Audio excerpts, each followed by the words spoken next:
राही ने गंगौली को तो अमर कर दिया, लेकिन एक सवाल के रूप में कि राही आखिर क्यों अपने गांव कभी वापस नहीं गए, ये एक सवाल।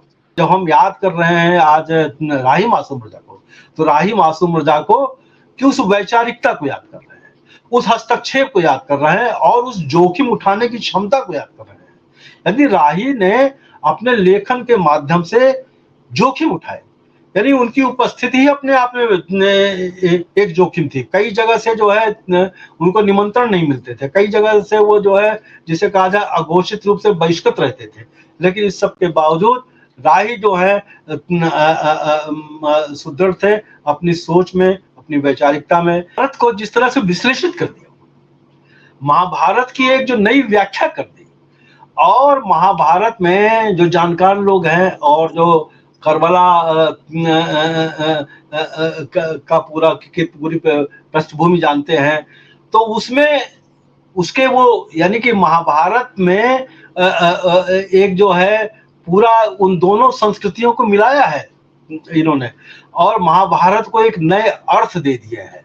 मैं समय हूं, जो एक शुरू जहां से होता था, तो समय को भी नए तरीके से परिभाषित किया, यानी कि एक धार्मिक ग्रंथ को और एक मिथकीय ग्रंथ को उन्होंने एक समसामयिक स्वरूप प्रदान किया, यानी कि उसमें आप जो है समसामयिक जो है राजनीति की दिशा भी समझ सकते थे। एक पूरा एक जिसे कहा जाए कि महाभारत के बारे में कहा जाता था कि जो महाभारत में नहीं है वो कहीं नहीं है, तो राही मासूम रजा ने आधुनिक भारत की बहुत सी चीजों को एक उस समय के महाभारत में एक जिसे कहा जाए कि रूपांतरित करके उन्होंने पेश कर दिया।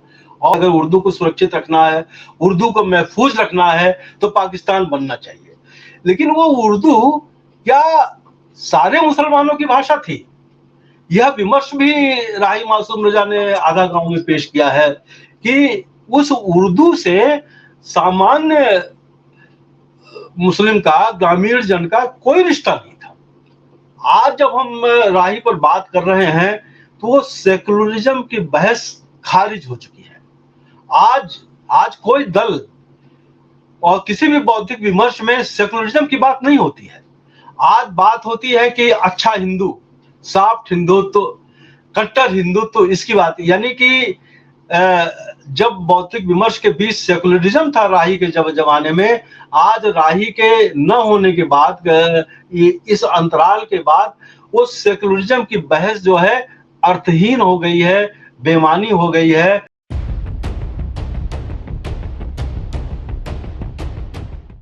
आज 1 सितंबर, आज दो महत्वपूर्ण शख्सियत की जयंती है, जन्मदिन। पेरियार ललई सिंह यादव और मशहूर हिंदी उर्दू के मशहूर शायर कवि राही मासूम रजा। अम्बेडकरनामा की ओर से जयंती की आप सभी को बधाई। पेरियार ललई सिंह यादव पर अब लगातार अम्बेडकरनामा पर सुन चुके हैं चर्चा, लेकिन इस एपिसोड में चर्चा करने जा रहा हूँ राही मासूम रजा साहब। दोस्तों, रतनलाल बोल रहा हूँ और आप देख रहे हैं अम्बेडकरनामा। और इस चर्चा में हमारे साथ शामिल है हिंदी के महत्वपूर्ण लेखक और आलोचक वीरेंद्र यादव साहब। उन्होंने राही मासूम रजा साहब को देखा भी है, सुना भी है, पढ़ा भी है।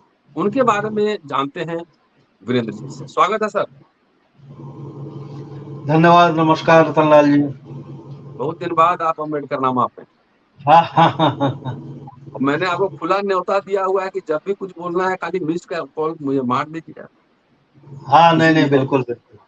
आपकी किताब पे चर्चा भी बाकी रह गई। हाँ, उस पे जब कभी अवसर मिलेगा तो हम लोग बात करेंगे उसमें, है ना? जी जी जी सर, जी आप बताएं। दरअसल मित्रों, नमस्कार। आज राही मासूम रजा का जन्म दिवस है और आज के 4 वर्ष बाद उनकी शताब्दी होगी, यानी कि 96 वर्ष अगर होते तो आज 96 वर्ष के होते।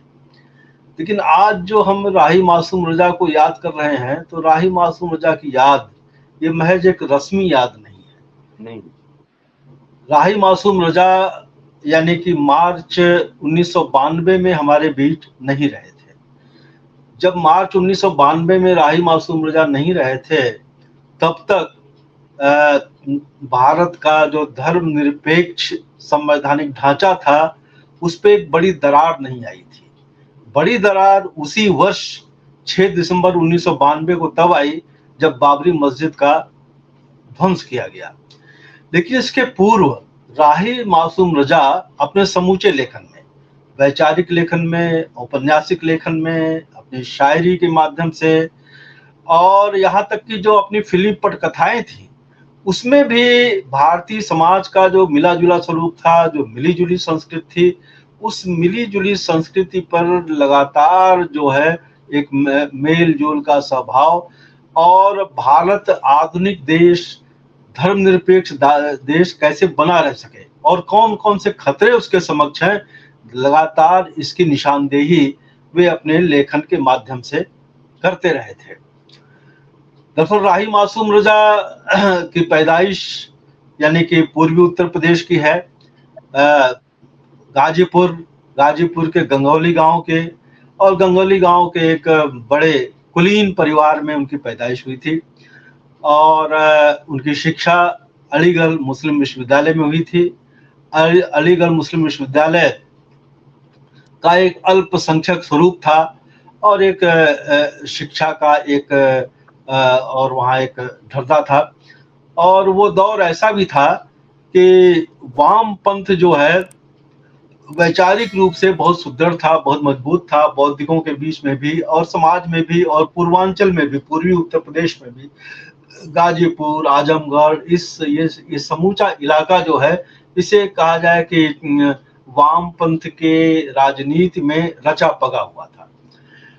तो राही मासूम रजा ने अपने बचपन में, अपने युवा अवस्था में जब आंखें खोली, तो एक प्रगतिशील जीवन दृष्टि के बीच उन्होंने आंखें खोली, और वो यानी कि एक कुलीन परिवार में पैदा हुए थे, एक जमींदार में पैदा हुए थे, उनके पिता एक जाने माने वकील थे, लेकिन इसके बावजूद, और उनके पिता कांग्रेसी थे, और राही मासूम रजा जो है वैचारिक रूप से कम्युनिस्ट थे, और उनकी प्रतिबद्धता इतनी सबल थी कि वे, जब उनके पिता गाजीपुर में जिला बोर्ड के अध्यक्ष का चुनाव होना था, उनके पिता उस चुनाव में जो है उम्मीदवार थे, खड़े हुए थे कांग्रेस के उम्मीदवार के रूप में, और उनका विरोध कर रहे थे कम्युनिस्ट पार्टी के एक बहुत साधारण कार्यकर्ता पब्बर राम। राही मासूम रजा ने अपने पिता के विरुद्ध उन कम्युनिस्ट कार्यकर्ता पब्बर राम की उम्मीदवारी का समर्थन किया और लगातार चुनाव प्रचार किया। तो ये उनकी प्रतिबद्धता थी। रहते थे वो अपने पिता के घर पर, लेकिन दिन रात वो प्रचार करते थे पब्बर राम का। तो ये इस वैचारिक प्रतिबद्धता, इस वातावरण में राही मासूम रजा रचे पगे थे। लेकिन उनको एक इस बात का एहसास था, यानी कि जो विभाजन हुआ, भारत विभाजन की जो त्रासदी थी, उस त्रासदी के मूल को वो जानते थे, उस त्रासदी के मूल को समझते थे। और भारत विभाजन के पूर्व जिस तरह का दुष्प्रचार हुआ, यानी कि हिंदू कट्टरपंथियों की तरफ से भी और मुस्लिम कट्टरपंथियों की तरफ से, कि हिंदू और मुसलमान ये दो कौमें हैं, दोनों एक साथ रह नहीं सकती हैं। यानी कि एक तरफ सावरकर की स्थापना थी, दूसरी तरफ जिन्ना की स्थापना थी, और जिन्ना और सावरकर के इन स्थापनाओं के बीच जो खाता पिता, जो संपन्न जो है, जिसे कहा जाए कि मुस्लिम अभिजन था, वो मुस्लिम लीग की राजनीति को अपना करके एक विभाजन को हवा दे रहा था। लेकिन जो व्यापक मुस्लिम समुदाय था, उसका इस विभाजन की राजनीति से सीधा कोई लेना देना नहीं था। तो राही मासूम रजा ने इसे अपनी आंखों से बहुत नजदीक से देखा था, और विभाजन के बाद वो लगातार समझ रहे थे कि भारतीय समाज के लिए, भारत की जो मिली जुली संस्कृति के लिए, इसके मूल में जो एक सबसे बड़ा खतरा है, वो एक धार्मिक अलगाव का है। और जिन कारणों से विभाजन हुआ है, और वही कारण अगर बरकरार रहे, तो फिर ये आगे जो है इस देश का जो धर्मनिरपेक्ष ढांचा है वो बरकरार नहीं रह पाएगा। इसलिए राही मासूम रजा के लेखन और चिंतन में धर्मनिरपेक्षता यानी सेकुलरिज्म की बहस जो है बार बार आती है। राष्ट्रीय स्वयंसेवक संघ गुरु गोलवलकर को लेकर के, और महाराष्ट्र में शिवसेना को लेकर के, बाल ठाकरे को लेकर के, यानी जो हिंदुत्ववादी शक्तियों का उस समय उभार था, उन हिंदुत्ववादी शक्तियों से वो मतलब आमने सामने एक मुठभेड़ की मुद्रा में अपने लेखन के माध्यम से आते थे। लेकिन एक जो विशेष बात थी राही के लेखन में कि यह सब करते हुए उनका ये कहना था कि मेरे लिए बहुत आसान है हिंदू सांप्रदायिकता से लड़ना, हिंदू कट्टरवाद से लड़ना, उसके विरुद्ध दो दो हाथ करना, लेकिन जो एक मुस्लिम सांप्रदायिकता है, इस मुस्लिम वो कहते थे हम शहाबुद्दीन का क्या करें या मौलाना बुखारी का क्या करें। तो वो मौलाना बुखारी या शहाबुद्दीन जो उस दौर के जो सांप्रदायिक राजनीति के जो पैरोकार थे, यानी कि जिनकी जो है मुस्लिम संकीर्णतावादी नजरिया जो हिंदुत्व को जो खाद पानी का काम कर रहा था, इसको लेकर के राही मासूम रजा की चिंताएं थी। और वो लगातार वो कह रहे थे कि हिंदू कट्टरवाद या हिंदू जो है अलगाववाद या जो एक विभाजन की जो हिंदुत्व की नीति है, उससे तो हम लड़ सकते हैं, उससे तो सीधा सीधा मुकाबला कर सकते हैं, लेकिन उसके साथ साथ वो कभी भी इस बात में कोताही नहीं करते थे, कभी भी संकोच नहीं करते थे मुस्लिम सांप्रदायिकता पर। कारण ये था कि वो धर्मनिरपेक्षता, उनका सीधा सीधा कहना था कि जो राष्ट्र राज्य है, जो सरकार है, उसका धर्म से कोई लेना देना नहीं होना चाहिए। लेकिन वो देख पा रहे थे कि जो है भारतीय राष्ट्र राज्य भी जब तब जो है एक समझौता परस्त रुख या ढीला ढाला रुख अपनाता था। आज जब हम राही पर बात कर रहे हैं तो वो सेकुलरिज्म की बहस खारिज हो चुकी है। आज कोई दल और किसी भी बौद्धिक विमर्श में सेकुलरिज्म की बात नहीं होती है। आज बात होती है कि अच्छा हिंदू, सॉफ्ट हिंदुत्व, कट्टर हिंदुत्व, इसकी बात। यानी कि जब बौद्धिक विमर्श के बीच सेकुलरिज्म था राही के जमाने में, आज राही के न होने के बाद, इस अंतराल के बाद, वो सेकुलरिज्म की बहस जो है अर्थहीन हो गई है, बेमानी हो गई है। और आज जो है यानी कि राजनीति के क्षेत्र में भी, बौद्धिक क्षेत्र में भी why I am not Hindu या व्हाई आई एम हिंदू, यानी कांचा इलैया लिखते हैं कि क्यों मैं हिंदू नहीं हूं, और शशि थरूर लिखते हैं कि व्हाई आई एम हिंदू। यानी कि बहसें सिमट करके एक हिंदुत्व के एक व्यापक जो अम्ब्रेला है, उस अम्ब्रेला के बीच में राही कहाँ खड़े हो। राही अगर आज होते, राही का पूरा जीवन, पूरा लेखन इस बात में बीत गया यह बताने के लिए कि मैं वैसा ही भारत का नागरिक हूं, वैसा ही भारत का बाशिंदा हूं जैसा कि कोई हिंदू है। और जाहिर है कि उनके समय में भी राष्ट्रीय स्वयंसेवक संघ हो या बल्लाद मधोक की राजनीति हो, वो लगातार जो है मुस्लिम को दोयम दर्जे की नागरिकता की बात लगातार उस जमाने में भी हो रही थी। ये कोई नई बात नहीं है, इसकी एक परंपरा है। यानी आजादी के आंदोलन के पहले भी ये बात उठी थी। यानी कि प्रेमचंद ने 1920, 22, 24, 25, 28 इस सब के आसपास कम से कम 50 टिप्पणियां और लेख लिखे होंगे जो हिंदू मुस्लिम अलगाव, हिंदू मुस्लिम विभाजन पर सवाल खड़ा करते थे। वो कहते थे ये स्वराज की मांग जो है कभी भी पूरी नहीं हो पाएगी अगर ये विभाजन की मानसिकता जो है बरकरार रहेगी। उसी प्रेमचंद की परंपरा को आगे बढ़ाते हुए राही ने अपने लेखन के माध्यम से, यानी कि वो भारत विभाजन पर जो एक अत्यंत महत्वपूर्ण उपन्यास जिसकी चर्चा बार बार होती है, आधा गांव, यानी राही ने आधा गांव उपन्यास लिखा। और उस आधा गांव उपन्यास, देखिए ध्यान देने की बात यह है कि राही का उपन्यास आधा गांव जो है उन्होंने लिखा तो था उर्दू में, यानी फारसी लिपि में लिखा था, लेकिन वो उर्दू में नहीं छपा। पहले सबसे पहले वो हिंदी में छपा, और हिंदी में छपने के 30 साल के बाद जो है हिंदी वालों के प्रयास से उर्दू में छपा। कारण ये कि उर्दू वाले राही को कभी अपना नहीं मानते थे। उर्दू वाले जो है एक शायर के रूप में तो राही मासूम रजा को मानते थे, एक उपन्यासकार के रूप में उनको जो है स्वीकार नहीं करते थे, उनको मान्यता नहीं प्रदान करते थे। कारण उसका ये था कि जो मुस्लिम अशराफ था, मुस्लिम का जो अभिजन वर्ग था, उस अभिजन वर्ग का क्रिटिक जो है आधा गांव में जिस तरह से रचा है, इस कारण जो है आधा गांव जो स्वीकार नहीं किया गया। दूसरी बात यह है कि विभाजन की पृष्ठभूमि पर लिखा गया वह उपन्यास पहली बार यानी कि मुस्लिम समाज के बीच जो जातीय संरचना है, यानी कि ये कहा जाता है कि इस्लाम जो है जाति को मान्यता नहीं देता, सच है कि धार्मिक मान्यता नहीं देता, लेकिन भारतीय समाज में इस्लाम की जो जातिगत संरचना है, उस जातिगत संरचना का खुलासा राही मासूम रजा ने आधा गांव के पृष्ठों पर किया है।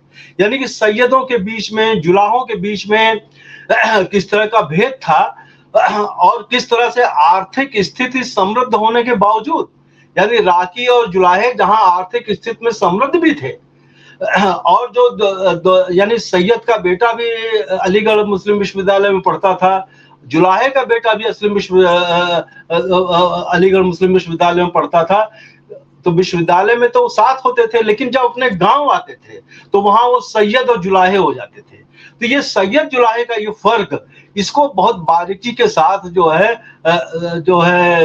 गांव की जो सामाजिक पृष्ठभूमि थी, जो सामाजिक रचना थी, सामाजिक विभाजन था, उसके बीच में। दूसरा कि ये जो पाखंड है, देखिए जैसे हिंदू समाज में जो ब्राह्मणवाद का पाखंड है, उसी तरह से जो है इस्लाम में और जो भारतीय मुसलमान है, भारतीय मुसलमानों में शय्यद और अशराफ के बीच में हर तरह का पाखंड है। यानी कि वो जो है यौन संबंध तो वो दलित से भी रखेंगे, जुलाहों से भी रखेंगे, जुलाहिनों से भी रखेंगे, लेकिन वो यानी कि रोटी का भेद तो करेंगे, पानी का भेद तो करेंगे, लेकिन दैहिक और शारीरिक संबंधों, तो इन सारी चीजों को, यानी जो चीजें ढकी छुपी थी, इन ढकी छुपी चीजों को राही ने उजागर किया। जब विभाजन की पृष्ठभूमि की हम बात करते हैं तो ध्यान देने की बात यह है कि आधा गांव का जो लोकेल है वो लोकेल गाजीपुर है, और आप सभी जानते हैं गाजीपुर कोई फ्रंटियर प्रोविंस का हिस्सा नहीं था, कोई विभाजन सीधे सीधे वहां नहीं आया था, लेकिन विभाजन तो हो रहा था पूर्वी पाकिस्तान में, विभाजन तो हो रहा था कि पश्चिमी पाकिस्तान और पंजाब के बीच में, यानी कि विभाजन पश्चिमी पाकिस्तान पंजाब के बीच में हो रहा था, लेकिन वह विभाजन जो है, उस विभाजन की खबर, उस विभाजन की मानसिकता किस तरह से गांव में आ रही थी। यानी राही मासूम रजा बहुत ही एक जिसे कहा है संश्लिष्ट ढंग से इस तथ्य को पेश करते थे कि गांव का जो सामान्य मुसलमान था वो उससे वो सवाल कहलाते हैं कि हई जिन्ना साहब कहाँ के बाड़न, यानी ये जिन्ना साहब कहाँ के हैं, यानी कि उस गांव वाले को ये पता नहीं था। और फिर वो ये सवाल करता था कि ये जो है जब पाकिस्तान बन जाए क्या गंगौलियों चला जाए वहां पर। तो एक बहुत ही एक जिसे कहा जाए कि इनोसेंट, बहुत सी एक जो है सामान्य जमीनी किस्म के सवालों से वो विभाजन का जो विमर्श जो है, उस विमर्श को वो खारिज करते हैं। लेकिन विभाजन हो रहा था फ्रंटियर प्रोविंसेस में, लेकिन विभाजन ने किस तरह से जो है उस समाज में दुख, दर्द और वेदना किस तरह से आई, इसका भी जो है एक बहुत ही एक जिसे कहा जाए कि बेबारकी के साथ उन्होंने किया है। यानी जब पाकिस्तान बन गया तो बहुत से ऐसे परिवार थे जिसमें कि किसी बेटी की शादी जो है किसी सैयद शेख के बेटे से तय हुई है, लेकिन वो पाकिस्तान चला गया। अब वो पाकिस्तान चला गया तो यहाँ उस बेटी का दर्द, यानी कि पूरे के पूरे परिवार किस तरह से टूट गए।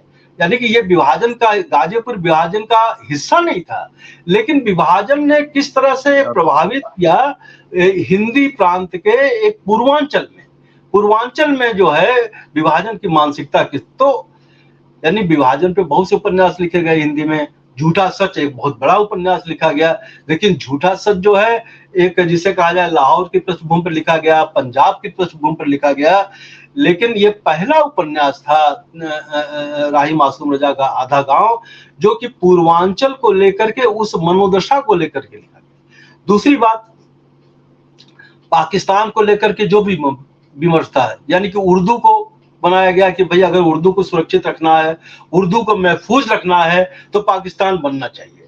लेकिन वो उर्दू क्या सारे मुसलमानों की भाषा थी? यह विमर्श भी राही मासूम रजा ने आधा गांव में पेश किया है कि उस उर्दू से सामान्य मुस्लिम का, ग्रामीण जन का कोई रिश्ता नहीं था।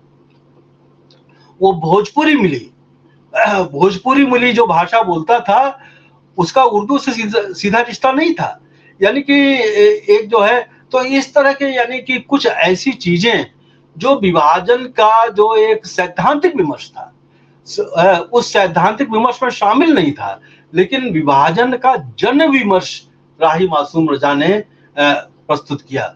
दूसरा यह भी कि जैसे 1942 में भारत छोड़ो आंदोलन था, तो उस 1942 के भारत छोड़ो आंदोलन में राही मासूम रजा के उपन्यास का पात्र फुन्नन मियां का बेटा, यानी फुन्नन मियां मुसलमान थे और शहीदों में से भी वो कच्ची हड्डी वाले थे, निम्न किस्म के थे। तो फुन्नन मियां का बेटा मुमताज शहीद हुआ, लेकिन जब 1942 का स्मारक बनाया गया आजाद हिंदुस्तान में, तो उसमें बहुत से लोगों के नाम लिखे गए, लेकिन फुन्नन मियां के बेटे मुमताज का नाम उसमें दर्ज नहीं किया गया।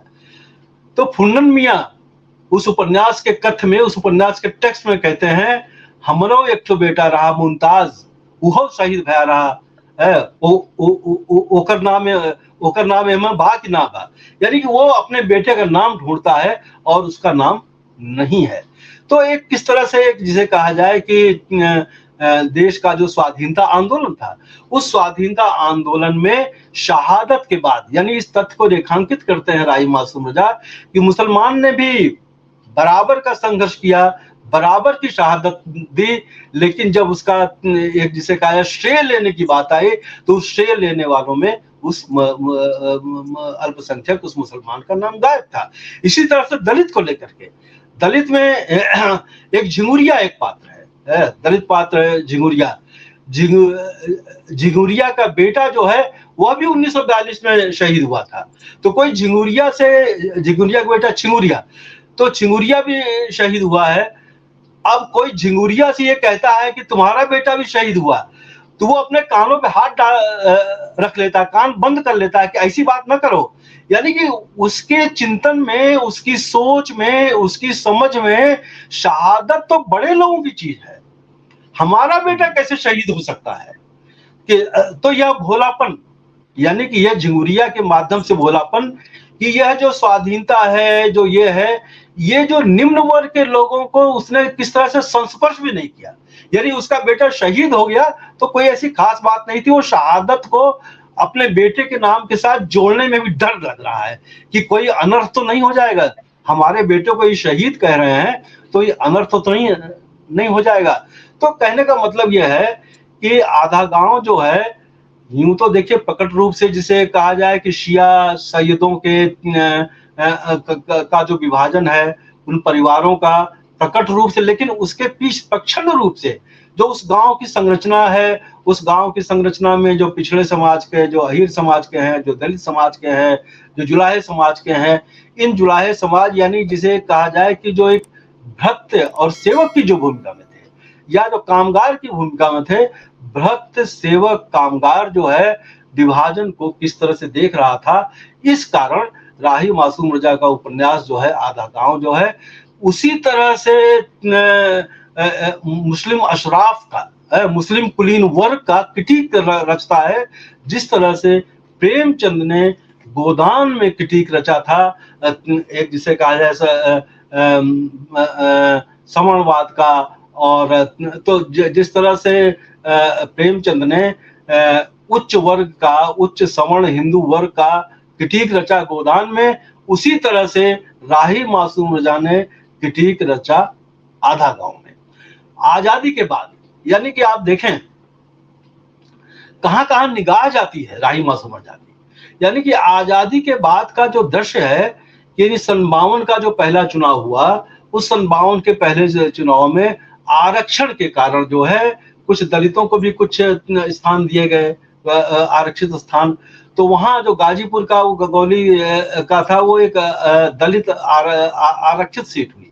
परशुराम नाम का जो एमएलए है वो जीत जाता है, दलित परशुराम दलित जो है एमएलए का चुनाव जीतता है। अब दृश्य बदलता है, यानी कि जो बड़े बड़े संपन्न लोग, हाजी साहब और सैयद साहब, इस तरह के लोग थे, उनके सामने समस्या कि अब परशुराम जो है एमएलए बन गया। एमएलए बनने के बाद अपने घर पर कुर्सी रखता था, 10-20 कुर्सियां, और एक दरबार लगाता था और कुर्सी पर बैठता था। सैयद साहबों की दिक्कत ये थी कि जो है अब परशुराम के दरवाजे कैसे गए, एमएलए है लेकिन उसके दरवाजे जा नहीं सकते। तो एक दृश्य है, मुझे याद आ रहा है कि एक दृश्य आधा गांव का है कि परशुराम जो है उस सैयद साहब के पास के घर पर गए। सैयद साहब को अंदर सूचना दी जाती है कि परशुराम, वो नौकर कहता है कि अंदर जाकर के परशुराम आयल बाण, यानी कि एक सम्मान सूचक शब्द कि परशुराम आए हुए हैं। ये तो सैयद साहब को बहुत बुरा लगता है कि हमारा नौकर जो है वो परशुराम दलित के लिए कह रहा है कि आयल बालन आए हैं, तो वो उसको डांटता है। अच्छा, आयल बालन, तो अब उसमें यह है कि किस कुर्सी पर सैयद साहब बैठे, उसको कौन सी कुर्सी, यानी एक दृश्य रचते हैं राही मासूम रजा कि एक एमएलए होने के बाद एक दलित जो है एमएलए हो गया, लेकिन एमएलए होने के बाद भी उसकी जो सामाजिक हैसियत है, उसकी हैसियत जो है एक जाति व्यवस्था की जो हैसियत है, वो हैसियत उसकी ज्यों की त्यों रही। और अंत में यह भी दिखाते हैं कि परशुराम को किस तरह से झूठे मुकदमे में फंसा करके उसको जेल में डाल दिया जाता है। तो ये आधा गांव जो है एक साथ विभाजन का भी उपन्यास है, स्वाधीन भारत की राजनीति का भी उपन्यास है, उसमें दलित राजनीति का, उसमें देखिए इन दिनों जो है पसमानदा की बड़ी चर्चा है, मुस्लिम पसमानदा की, और पसमानदा को लेकर के जो सत्ताधारी दल है वह भी अपनी तरफ उसको खींचना चाहता है। लेकिन ये पसमानदा विमर्श और इसका मूल जो है, इसकी संरचना अगर देखनी है तो हमें आधा गांव में देखनी चाहिए। तो ये महत्व है उनके उपन्यास उस आधा गांव का। लेकिन इसके साथ साथ जो उन्होंने जो दूसरे उपन्यास रचे, यानी कि टोपी शुक्ला, हिम्मत जौनपुरी और ओस की बूंद, कटरा भी आरजू, ये जो उपन्यास, और खासकर इसमें जो दो उपन्यास हैं, ओस की बूंद और टोपी शुक्ला, यानी कि स्वाधीन भारत में एक जिसे कहा जाए कि जो हिंदुस्तानियत है, हिंदुस्तानियत की पहचान बचाए रखने के लिए कितना संघर्ष करना पड़ता है। मैं इस हिंदुस्तानी की शब्द बार बार इसलिए ले रहा हूं, ये हिंदुस्तानियत प्रेमचंद के समय से इसकी चर्चा थी, और गांधी ने भी एक जिसे कहा जाए कि उन्होंने कहा कि न हिंदी न उर्दू, हिंदुस्तानी, जो हिंदुस्तानी की बात कर रहे थे। तो आजाद भारत में अगर हिंदुस्तान, यानी कि पराधीन भारत में जब स्वाधीनता आंदोलन का संघर्ष चल रहा था, उन दिनों तो हिंदुस्तानियत की बात, हिंदुस्तानी की बात गांधी ने भी की, प्रेमचंद ने की। लेकिन आजाद हिंदुस्तान में अगर किसी ने हिंदुस्तानियत की बात लगातार की तो वो राही मासूम रजा थे।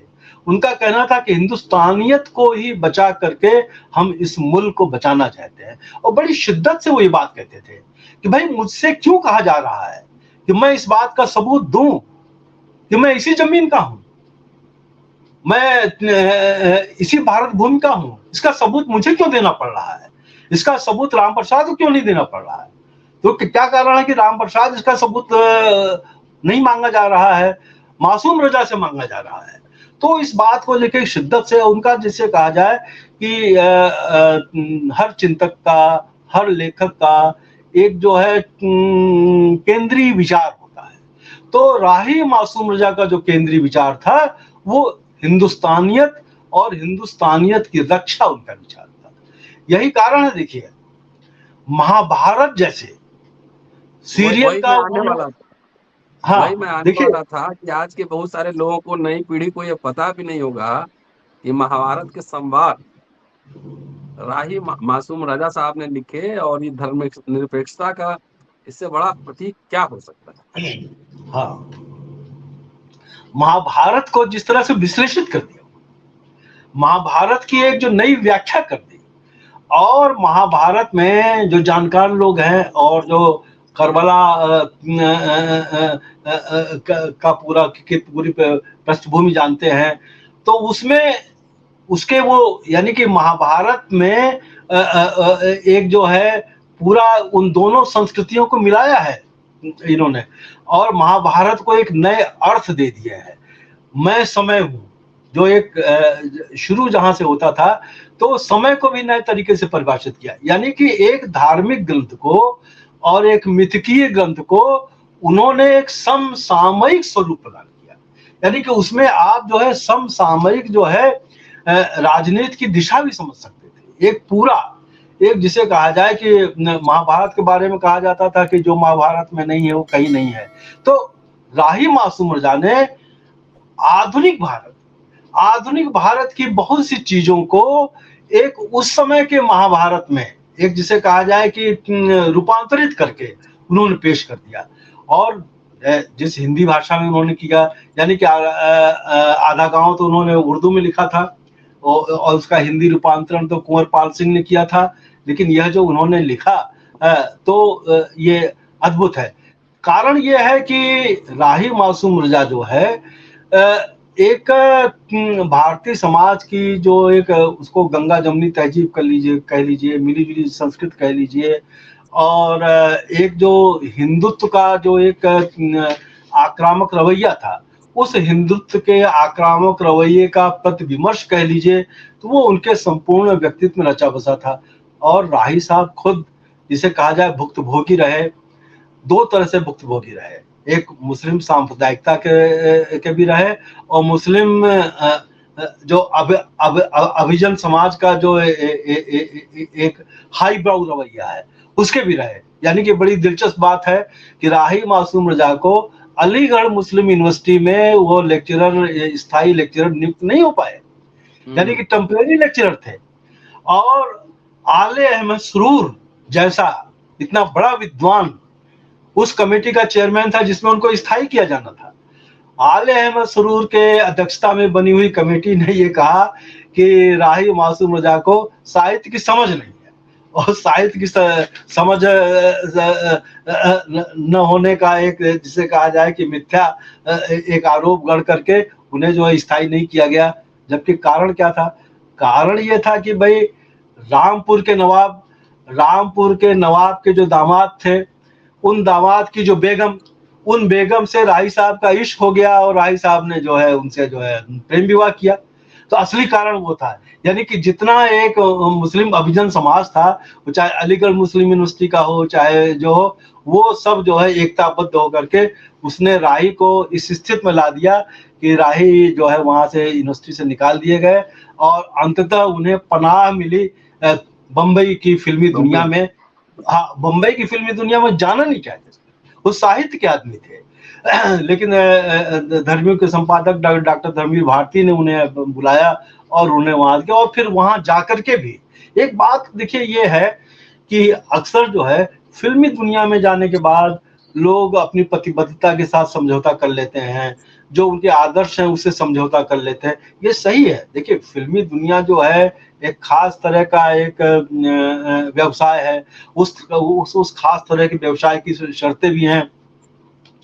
लेकिन राही ने उस फिल्मी दुनिया में भी अपनी साहित्यिकता को, अपनी वैचारिकता को बचाए रखा। यानी कि जिन फिल्मों की पटकथा लिखी, उन फिल्मों की पटकथा में भी जो है जो साहित्यिक पुट डाला, उससे उन्होंने उसे समृद्ध किया। तो राही जो है अपने यानी कि उस प्रेमचंद भी मुंबई गए थे, प्रेमचंद तो उस स्वाधीनता के पहले ही गए थे और वो वापस लौट आए, उन्होंने कहा मेरे लिए दुनिया नहीं बनी हुई है। लेकिन राही गए, राही उस दुनिया के अनुकूल खुद नहीं बन गए, उस दुनिया को थोड़ा सा अपनी शर्तों के अनुरूप अपने नजदीक ले आए। यानी कि साहित्यिकता का, व्यावसायिकता का जो एक मिला जुला पुट था। और देखिए एक जिसे अगर हम धर्मनिरपेक्षता की बात करते हैं, तो धर्मनिरपेक्षता का एक बहुत बड़ा जो है एक आधार जो है वो फिल्म उद्योग है। हिंदुस्तान की फिल्में, यानी कि हिंदी उर्दू की जो मिली-जुली जो भाषा है, आप उस जमाने की बहुत सी फिल्मों के वो सर्टिफिकेट देखिए जो होते हैं, तो उसमें वहाँ की भाषा उर्दू लिखी होती है। यानी कि वो मतलब कि जो हिंदी उर्दू का जो मिला-जुला स्वरूप है, हिंदुस्तानियत, वो फिल्में और वो और उस तरह की चीज़ों को करने का जो है श्रेय जिसे कहा जाए, वो राही मासूम रज़ा जैसे लेखकों के लिए है। तो आज जब हम जो है आज के इस माहौल में, यानी देखिए आज रतनलाल जी बहुत अफ़सोस के साथ ये हम लोगों को सोचना और कहना पड़ता है कि आज का माहौल क्या है? आज का माहौल ये है कि अल्पसंख्यक समाज को एक अंधी गली में ढकेल दिया गया है। चाहे वो नूह की घटना हो, हरियाणा के नूह की घटना हो, उत्तराखंड की घटनाएँ हो या रोज़मर्रा इतनी घटनाएँ आ रही हैं, बहुत सी मुजफ्फरनगर खबरें हैं, मुज़फ्फरनगर, मुजफ्फरनगर हाँ, मुज़फ्फरनगर, बहुत सी खबरें हम लोगों तक देखिए आ नहीं पाती हैं। आजकल खबरों को जिस तरह से एक सेंसर किया गया है, अघोषित रूप से सेंसर है कि मीडिया उन चीज़ों को, लेकिन जो कुछ छन-छन करके आ पा रही हैं, तो इस समय भारत का अल्पसंख्यक समाज जिस तरह की मनोदशा से गुजर रहा है, इस मनोदशा का अंदाजा जो है राही मासूम रज़ा को था कि अगर भारत में जो है धर्मनिरपेक्षता को न बचाया जा सका, तो एक दिन देश जो है इसी, तो आज जब हम बात कर रहे हैं, तो जो राही का जो लेखन है, देखिए राही का बहुत सा वैचारिक लेखन है, और वो उस जमाने में देखिए महाराष्ट्र में, राही तो बंबई में बैठे हुए थे, तो महाराष्ट्र में शिवसेना का जो उभार हुआ, शिवसेना का उभार जो था वो मराठी गैर मराठी का और हिंदुत्व की बैसाखी ही थी।